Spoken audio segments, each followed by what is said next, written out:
Bismillahirrahmanirrahim. Qala al-musannif rahimahullah wa nafa'ana bihi wa bi'ulumihi fid dharain. Amin. Qala Abu Muhammad Abdullah Ibnu Manazil radhiyallahu anhu, al-ubudiyyatu ar-ruju'u fi kulli syai'in ila Allah azza wa jalla ala haddil ittirari. Berkata Syekh Abu Muhammad Abdullah bin Manazil radhiyallahu an, al-ubudiyyah, yang namanya ubudiyah, kehambaan, ar-ruju'u fi kulli syai'in, adalah kembali dalam segala sesuatu, kembali ilallahi, kepada Allah azza wa jalla saja, ala haddil ittirari, atas batas butuh, atas dasar butuh. Ini menjelaskan makalah Syekh Ibnu Athaillah Sakandari yang menyebutkan bahwasannya tidak ada satupun yang paling dituntut dari kita kecuali sikap butuh pada Allah. Tidak ada satu apapun yang paling utama, keutamaannya melebihi tuntutan kepada kita untuk terus bersikap butuh pada Allah. Kita dituntut buat apa? Tuntut buat doa. Tuntut buat apa kita? Tuntut buat sholat. Tuntut apa kita? Ya tuntut buat taat. Tuntut apa? Tuntut buat melaksanakan yang wajib, menjauhkan yang haram. Itu semua tidak ada yang utama, yang keutamaannya melebihi sikap butuh. Nah, terus bagaimana pengejawantahannya, realisasinya, pelaksanaan perintah maupun menjauhi larangan, kita sholat, zikir dan lain sebagainya, maka jadikanlah itu sebagai perwujudan sikap butuh kita. Kita sholat butuh kita sama Allah. Kita zikir butuh kita sama Allah. Karena yang paling dituntut dari sikap, yang paling dituntut dari segenap ibadah kita, itu tidak ada yang paling utama kecuali sikap butuh. Dan sikap butuh inilah yang mempercepat datangnya pemberian ilahiyah, datangnya karunia Allah. Kalau pengen doa cepat ijabah, dan kalau pengen merutuk pemberian Allah itu datang banyak, maka wujudkan sikap butuh. Kalau butuh pasti ada. Kalau nggak ada berarti belum butuh. Udah gitu aja deh pokoknya. Arif misalnya butuh, katanya butuh apa? Butuh bini. Ya. Kok nggak ada berarti belum butuh. Gitu aja Arif. Kok habis sekarang nggak ada berarti belum butuh. Nah kalau butuh pasti Allah kasih gitu.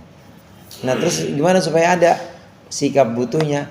Kudu ditumbuhkan dulu. Butuh, benar-benar butuh kepada Allah. Ya Allah, butuh, saya butuh teman hidup. Ya Allah, saya butuh yang bikinin kopi, yang nyuciin sendok. Sikap butuh ini yang harus dibangun dalam setiap ibadah kita. Nah, menjelaskan makalah ini, maka ubudiyah atau kehambaan yang sesungguhnya,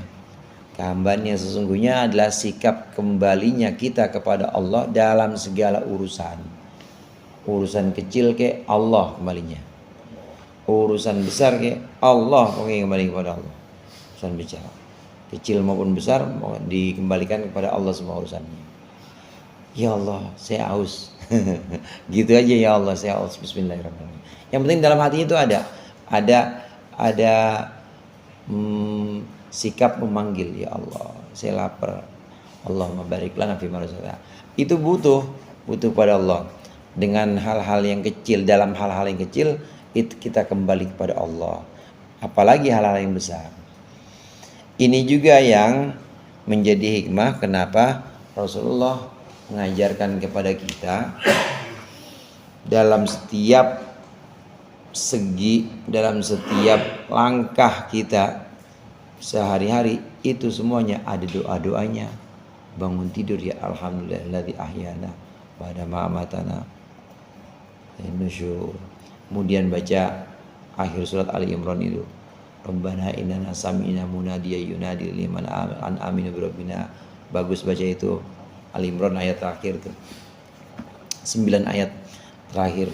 Kemudian setelah itu baru kamar mandi, Allahumma inni a'udzubika minal khubuthi wal khaba'is. Masuknya kaki kiri, kemudian selesai keluar kaki kanan. Itu semuanya sebenarnya untuk menunjukkan sikap kehambaan kita, butuh kita kepada Allah. Wujud nyatanya adalah kita kembali kepada Allah dalam setiap langkah, kembali kepada Allah dalam segala sesuatu. Hal-hal yang kecil kayak bangun tidur atau masuk kamar mandi kaki kiri dulu, itu kita kembali kepada Allah. Kita mengikuti Rasulullah, ini maksudnya kita memang kembali kepada Allah, karena Rasulullah ini mengajarkan kita, menuntun kita untuk kembali kepada Allah. Ubudiyah yang sesungguhnya, kehambaan yang sesungguhnya adalah kita sikap kembali kita kepada Allah dalam segala sesuatu. Paling gampang dan paling praktis dalam keseharian kita, semua yang kita lakukan ikutin Rasulullah. Rasulullah itu mengajarkan kita kembali kepada Allah. Makan tangan kanan, baca doa, kemudian makan, minum ya jangan pakai tangan kiri, baca alhamdulillah habis minum, walaupun belum selesai makan, minum alhamdulillah. Nanti di tengah lagi seret, orang nggak ada sayurnya, makan percikan mulu kalau ada sayurnya seret karena ini, minum lagi alhamdulillah. Nggak apa-apa, alhamdulillah itu menunjukkan bahwa kita itu terus ingat lagi, kembali lagi, ingat lagi, kembali lagi. Ini yang dimaksud dengan ubudiyah, yaitu sikap kembali kepada Allah dalam segala urusan, dalam segala sesuatu. Kalau maaf, kasus orang yang kidal gimana? Kidal ya kadang-kadang udah dipaksain balik lagi. Kalau kan ada dua macam ya, ada yang sifatnya doruri, ada yang sifatnya ikhtiari. Doruri itu darurat, tapi tetap kita harus upayakannya ikhtiari, di mana kita harus ikhtiar, kita harus biasakan makan itu ya. Kalau lagi ingat pakai kanan, apa pakai kanan. Nah begitu lagi nggak ingat, saking laparnya, kalap, takut kehabisan, kiri lagi, ya udah nggak apa-apa. Namanya doruri, itirori. Berarti doruri itu darurat. Darurat itu kalau umpama tangan kiri cedera, kita istinja pakai tangan kanan nggak apa-apa, itu darurat. Semacam itu darurat. Ada yang doruri. Doruri bisa dikatakan darurat, bisa juga dikatakan sesuatu yang kita sulit untuk mengupayakannya, atau sesuatu yang kita sulit untuk menolaknya. Seperti orang, ini doruri juga, seperti orang yang sulit juga untuk nolak angop. Tahu angop? Masa tau? Wah, angop tuh. Lagi sholat, bismillahirrahmanirrahim, alhamdulillah. Nah itu di luar suatu yang sifatnya ikhtiari, suatu yang sifatnya normal. Sebagaimana ya udah nggak apa-apa yang begitu, walaupun sampai mutus Fatihah gitu ya, sampai mutus Fatihah. Nah yang seperti itu doruri juga, itu masih dimaafkan. Nah kasus kidal itu tadi, kalau dia ingat diupayakan ya kanan aja terus. Tapi kalau balik lagi kiri ya udah nggak apa-apa, balik lagi kiri, nanti ingat lagi kanan lagi. Kalau mulut gimana Pak? Misalnya kayak orang Jawa kan bilang Bandung gitu ya. Terus kalau baca Fatihah alhamdulillah mobil ngalami gitu. Nah itu bagian dari ini ya, upaya dia ikhtiarnya tadi.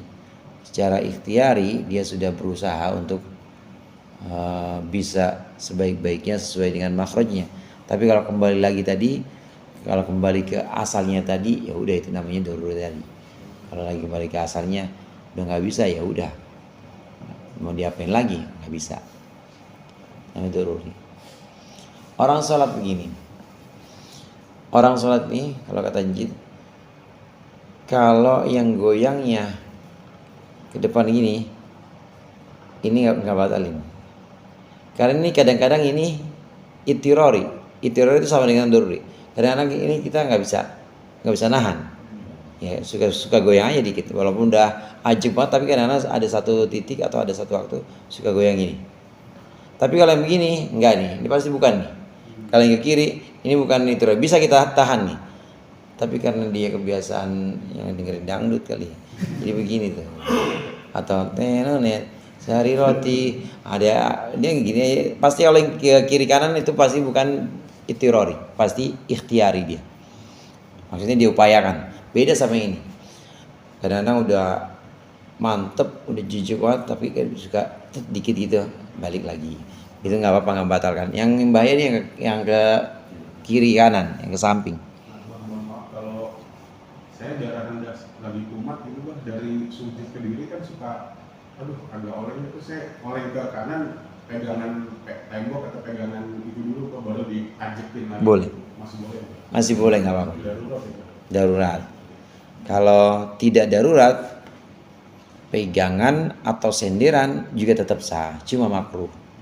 Sholat sendiran atau pegangan itu makruh dalam keadaan yang normal, tidak darurat. Tapi kalau darurat nggak ada kemakruhan.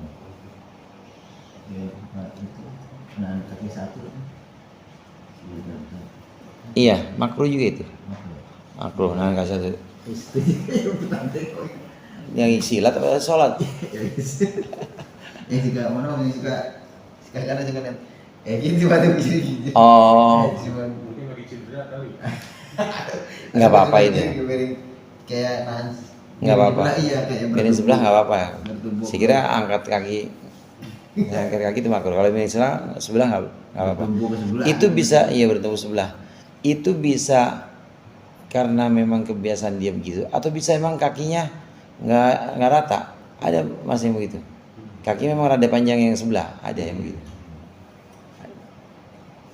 Jadi bisa gitu, atau memang karena sebenarnya rata tapi kebiasaan. Kalau angkat satu kayak bangok. Iya. Nah ini tiror artinya butuh atau terpaksa, darurat. Nah sikap darurat butuh terpaksa ini kita wujudkan hanya kepada Allah.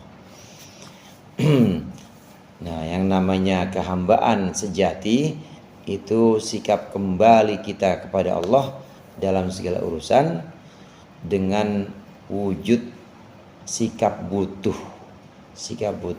ala haddil ittirar tadi, dengan wujud sikap butuh.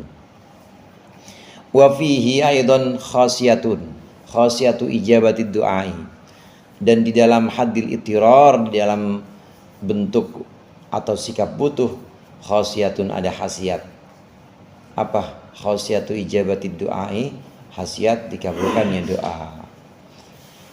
Selain mewujudkan sikap butuh terdesak dan benar-benar mepet kepada Allah, ini selain bisa mewujudkan ubudiyah atau kehambaan kita kepada Allah, ini juga bisa mempercepat ijabahnya doa.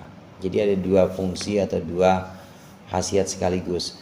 Orang kalau ngelatih rasa butuh, mewujudkan rasa butuh kepada Allah, Allah saya lapar, Allah saya butuh Allah saya, terus itu diwujudkan terus, dilatih terus sikap itu, maka khasiatnya dua.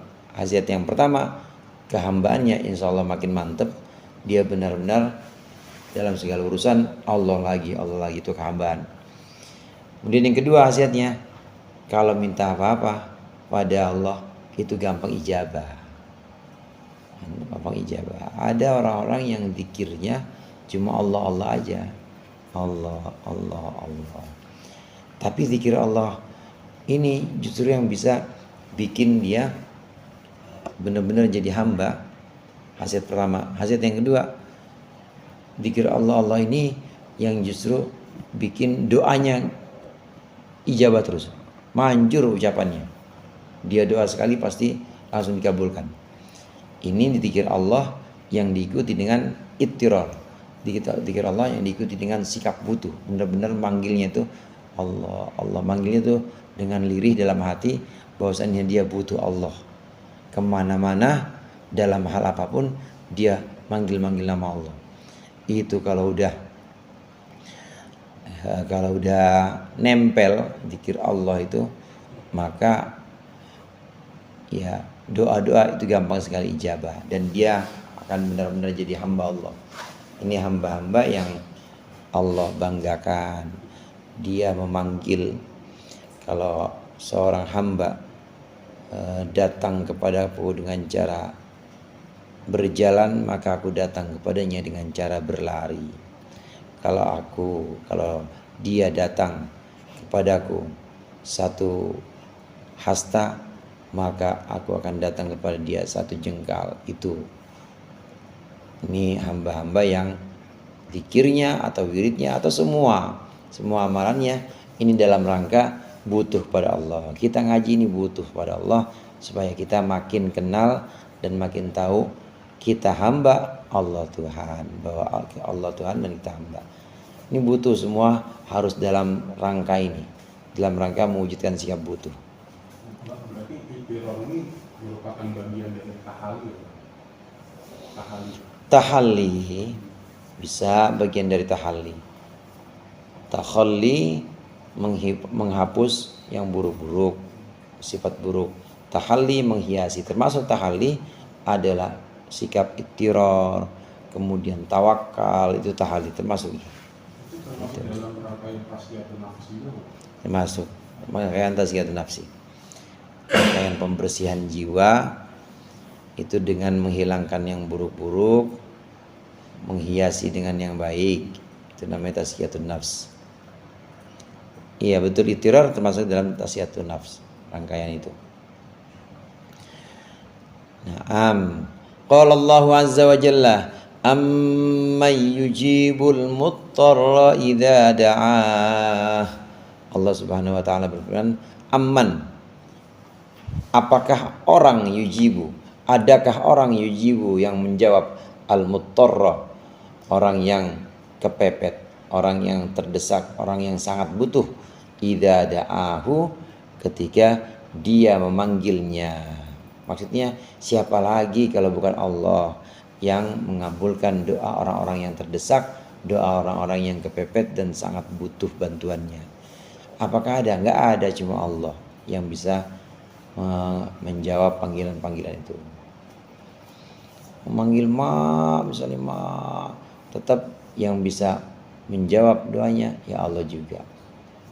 Memanggil bapak, tetap Allah yang jawab juga.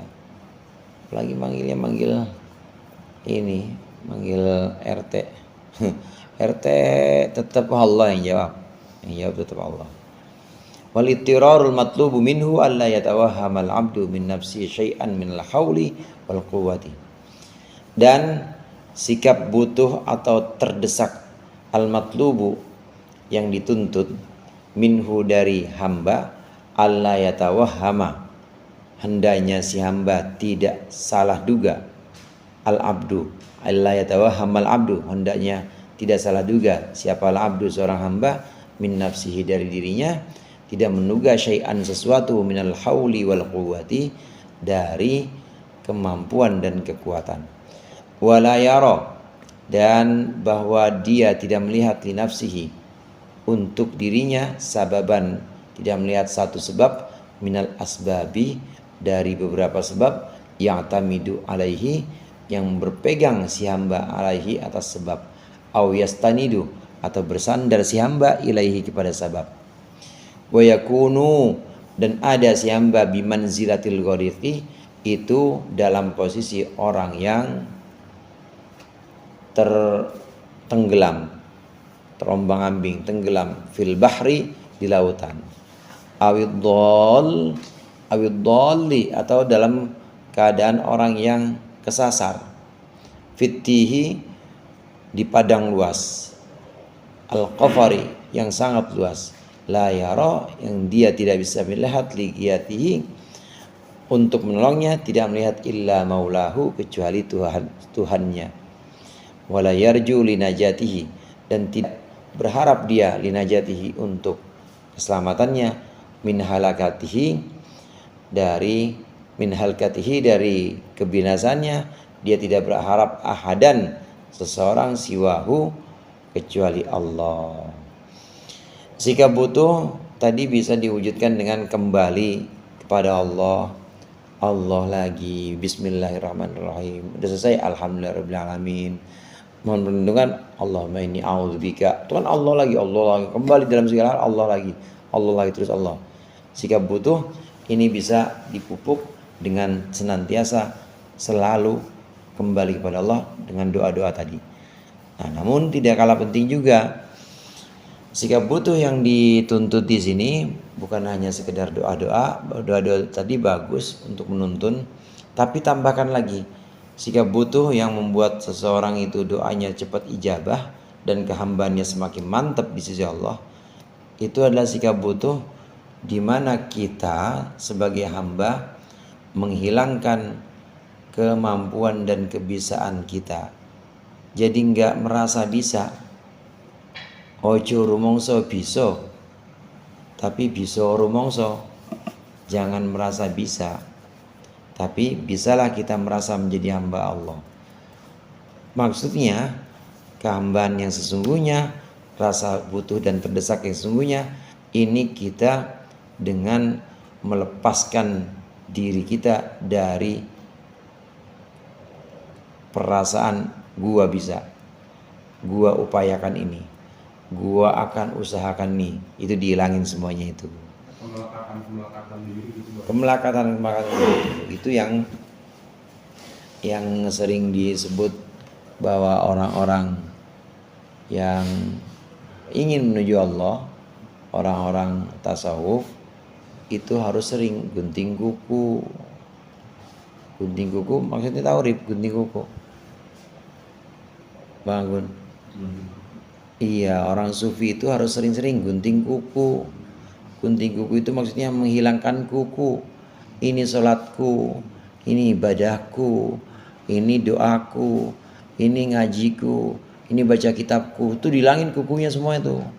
Kalau masih ada kukunya, itu berarti masih ada kepentingan dan masih ngerasa aku bisa sholat ya Allah, aku bisa baca kitab. Orang-orang mah nggak bisa. Aku bisa zikir ya Allah, hizib. Orang-orang mana bisa. Masih ada kukunya belum dipotong. Kalau masih ada kukunya, maka tidak akan terwujud kehambaan. Kalau kehambaan gak terwujud, maka sikap ittiror atau butuh dan terdesak menuju Allah gak akan terwujud. Itu ada kaitannya dengan filosofi kurban ya tadi. Bukan hewan yang kita potong, tapi keakuan diri kita, kemelekatan diri kita. Iya, secara langsung seperti itu. Nah, contoh-contoh yang kecil ini menghilangkan perasaan bisa dan perasaan mampu. Ini at-tabarri minal hauli wal quwwah. Inilah yang justru dituntut, diminta. Jadi bukan hanya sekedar baca doa, semua kembali kepada Allah dengan bismillah, a'udzubillah, alhamdulillah, bukan hanya seperti itu, tapi sikap betul-betul dalam diri kita bahwa kita nggak bisa apa-apa. Kita tidak menganggap bahwa bismillah kita itu ya bismillah kita yang ucapkan. Kita nggak menganggap bahwa doa-doa itu kita yang bisa. Jadi benar-benar dia menghilangkan kemampuan, kebisaan. Ini bukan saya yang bisa melaksanakan ini, bukan saya yang bisa melakukan doa-doa zikir-zikir ini. Dia tidak pernah berpegang sekalipun sedikit pun kepada dirinya. Kita juga begitu, kita nggak boleh berpegang sedikit pun pada kebisaan diri kita. Kalau ada satu yang kita pegang, itu berarti kita masih menjadikan selain Allah sebagai sandaran.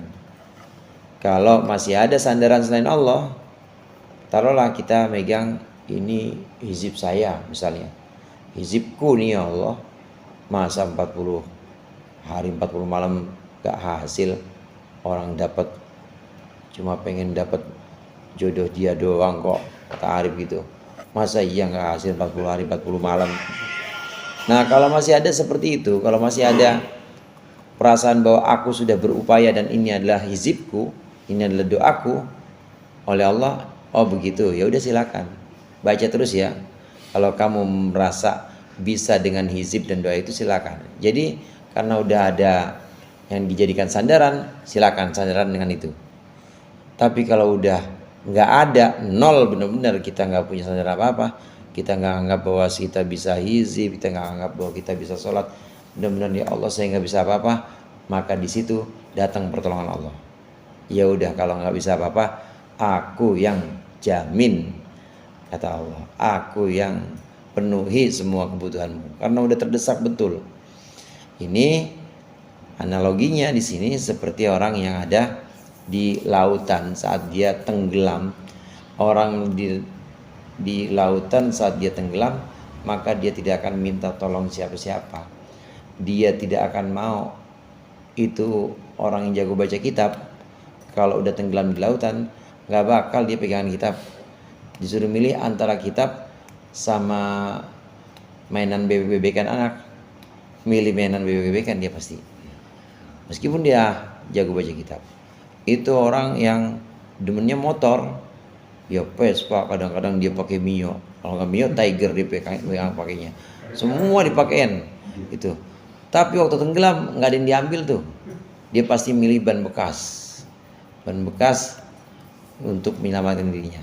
Nah ini orang-orang analoginya orang yang tenggelam di lautan itu tidak berpegang pada apapun, bahkan kepada dirinya sendiri aja dia nggak berpegang, dia hanya berpegang pada Allah yang bisa menyelamatkan.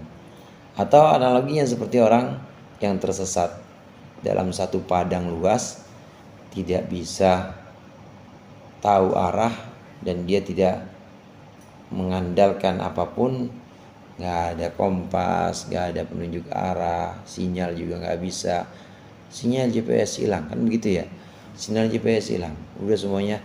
Nah itu udah pasti kalau pada saat seperti itu Allah doang. Ini kita tumbuhkan bukan cuma saat kita tenggelam, bukan cuma saat kita nyasar atau tersesat, tapi kita tumbuhkan setiap hari harusnya. Tiap hari,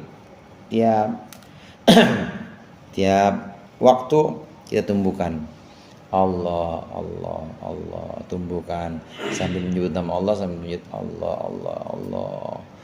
Allah terus. Apa aja yang di hati, nggak usah disebutin Bang Agun, yang penting ngerasa butuh Allah, nggak usah disebutin juga nggak apa-apa. Allah mertua ya Allah sebutin, pokoknya yang penting Allah, manggil Allah, ya Allah gimana hubungan saya sama mertua, Allah aja, itu Allah tahu, Allah pasti mendengar itu. Butuh terus dengan zikir Allah ini diharapkan muncul rasa butuh. Nggak usah nungguin tenggelam dan nggak usah nungguin tersesat, tapi kita terus-menerus mengharap cuma Allah saja dan kita nggak berpegangan pada apapun kecuali pada Allah.